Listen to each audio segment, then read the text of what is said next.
नमस्कार दोस्तों, मैं आर के राय आज एक कृपण की कहानी, एक कंजूस सेठ की कहानी आपके सामने कहने जा रहा हूं।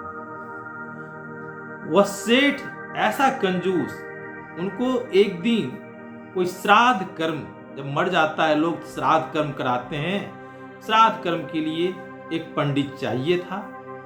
और उस पंडित की खोज में वह गांव-गांव भटकता है।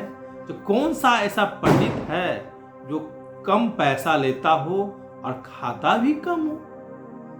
खोजते खोजते एक पंडित उसे मिल जाते हैं, भट्ट जी, और वो गुरु घंटाल पंडित जी।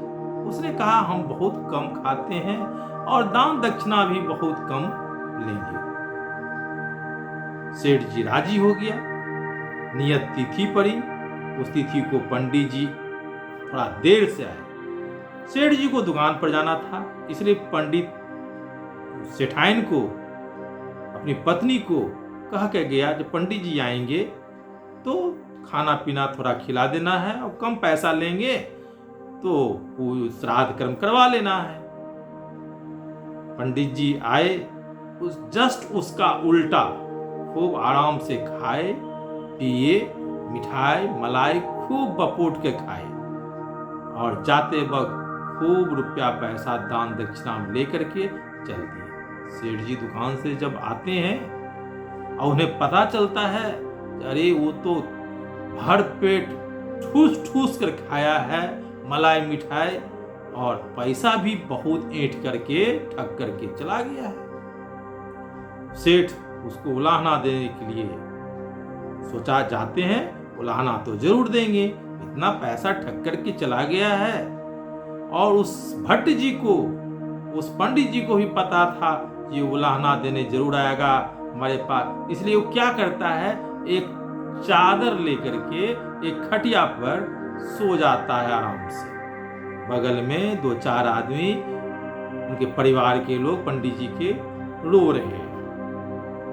सेठ पहुंचता है, हम उलाहना देंगे, हमारा पैसा ठग के ले गया है, पैसा का मांग करेंगे, इतना क्यों ले गया। लेकिन जब ही सेठ आता है तो देखता है अरे यहाँ तो बात ही दूसरी है। लोग रो रो कर चिल्ला रहे थे, कैसा जजमान कि यहाँ आज पंडित जी गए, क्या जहर खिला दिया है, आज तो ये मरने को हैं, कौन सा सेठ था नहीं था। सेठ जी आते ही सुनते हुए, काटो तो खून नहीं, सोचा कौन सा फेरा में पड़ गए भाई हैं। तो कहा कि अरे हमारे यहाँ तो आए थे। सब लोगों ने सेठ जी को पकड़ा और कहा कि मैं तो, आप मेरे पंडित जी को तो मारने के लिए आपने जहर खिला दिया, आपको तो हम जेल भिजवा देंगे।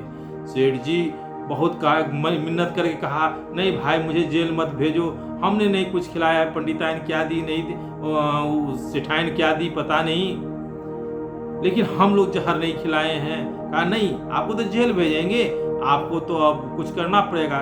तो इसके लिए क्या करना पड़ेगा, तो कुछ और आपको, जो गर्दन में सेठ जी सोना चांदी पहने हुए थे उसको दे करके और छुटकारा पा करके भागे, जो जेल से न हो। तो उस कृपण का यही हाल हुआ। पंडित जी तो खाए भी, रुपया भी कमाए और उसके गहने भी लेकर के मजे ठाट से सब हंसने लगे। तो आज उस सेठ का हम लोगों ने बदला ले लिया। दोस्तों, जीवन में इतना कंजूस भी नहीं होना चाहिए। अच्छा लगा हो तो इसे पसंद करेंगे, इसे लाइक करेंगे, कमेंट्स करेंगे। और ये दोस्तों, ये कहानी बहुत अच्छी थी या नहीं, आप बताएं।